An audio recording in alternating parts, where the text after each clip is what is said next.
Hello all, welcome back to Kolkata diaries day 1 part 2 video. ఇది హోటల్లో check in అయ్యాక ఒక 2 అవర్స్ అయితే రెస్ట్ తీసుకున్నాము. లంచ్ చేయడానికి ఒక బెంగాలీ రెస్టారెంట్కి అయితే స్టార్ట్ అవుతున్నాము. మా రూమ్ నుంచి ఒక 2.5 కిలోమీటర్స్ అయితే ఉంది ఆ రెస్టారెంట్. ఇది వచ్చేసరికి టోటో అనమాట. కోల్కతాలో అయితే ఇవి స్మాల్ రిక్షాస్ అయితే బుక్ చేసుకోవచ్చు. ఊబర్, ర్యాపిడోలో, ఓలాలో అయితే బుక్ చేసుకోవచ్చు మనం. ఇది స్మాల్ డిస్టెన్సెస్కి. మేము వెళ్తున్న రెస్టారెంట్ నేమ్ అన్నోదాత్రి రెస్టారెంట్. ఇది ప్యూర్ బెంగాలీ ఫుడ్ అయితే దొరుకుతుంది ఇక్కడ. ఇది సీటింగ్ వచ్చేసరికి మనకు పైన ఉంటుంది లంచ్కి, కింద ఓన్లీ స్వీట్స్ అయితే సేల్ చేస్తారు. మనం ఈ రెస్టారెంట్ అంబియన్స్ అబ్జర్వ్ చేస్తే చాలా అథెంటిక్ గా ఉంది. కింద వచ్చేసరికి ఇలా కూజాలు అయితే పెట్టారు, మట్టితో చేసినవి. మనకి నచ్చితే కావాలంటే కొనుక్కోవచ్చు కూడా. పైన అంబియన్స్ చూస్తే ఎక్కడికక్కడ అమ్మవారి విగ్రహాలు అయితే ఉన్నాయి, అలాగే వినాయకుడి విగ్రహాలు కూడా చాలా బాగున్నాయి. విగ్రహాలు అయితే డిఫరెంట్గా ఉన్నాయి. అలాగే ఒక సైడ్ వచ్చేసరికి నాకు బాగా నచ్చింది ఏంటంటే ఇక్కడ అమ్మవారి విగ్రహం, అలాగే రాధాకృష్ణ విగ్రహం అయితే చాలా బాగుంది. చూపిస్తాను చూడండి ఎంత బాగుందో విగ్రహం.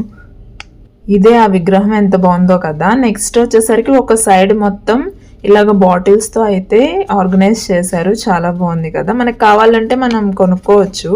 ఇలాగ మెనూ చూస్తే వీళ్ళ స్పెషల్ రా మ్యాంగో జ్యూస్ అనమాట.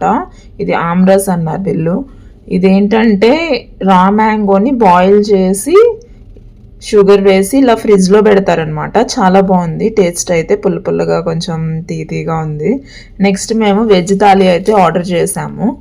వెజ్ థాలీ అయితే చాలా టేస్టీగా ఉంది. వీళ్ళు బెంగాలీస్ కంపల్సరీ స్వీట్ అయితే తింటారు. ఇది సోందేశ్ అనమాట, మన తెలుగు స్టేట్స్లో అయితే కలాకండ్ అనమాట. నెక్స్ట్ వచ్చేసరికి వెజ్ బచ్చల కూరను ఆలు క్యాలీఫ్లవర్తో చేశారు. ఇది సొరకాయ పులుసు. నెక్స్ట్ కర్రీ ఇది ఆలు కూర్మా అనమాట. ఇది కొబ్బరి పాలతో అయితే చేశారు. దీని టేస్ట్ అయితే అంత ఏమి అనిపించలేదు, యావరేజ్గా ఉంది కర్రీ అయితే.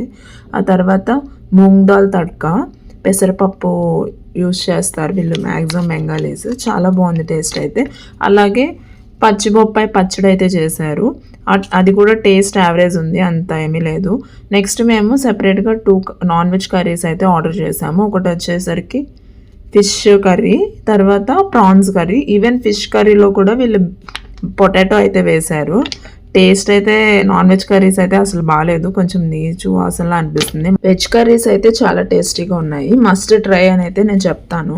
నెక్స్ట్ ఇంకా రూమ్కి వచ్చేసి కాసేపు స్లీప్ వేసా. తర్వాత 4-5 ఆ టైంకి ఇంకా స్విమ్మింగ్ అయితే చేసా 1 అవర్. ఆ తర్వాత 8కి బఫెట్కి అయితే వెళ్ళాము. మా హోటల్లోనే ఇంకా బఫెట్ అనేది అరేంజ్ చేశారు. ఈ ఫుడ్ అయితే బాగుంది, మ్యాక్సిమం అన్ని ఫిష్ కర్రీసే ఉన్నాయి ఇక్కడ కూడా. డే 1 అయితే ఇలాగ లోకల్ ఫుడ్ అయితే ఎక్స్ప్లోర్ చేసాం. నెక్స్ట్ వీడియోలో మళ్ళీ కలుద్దాం.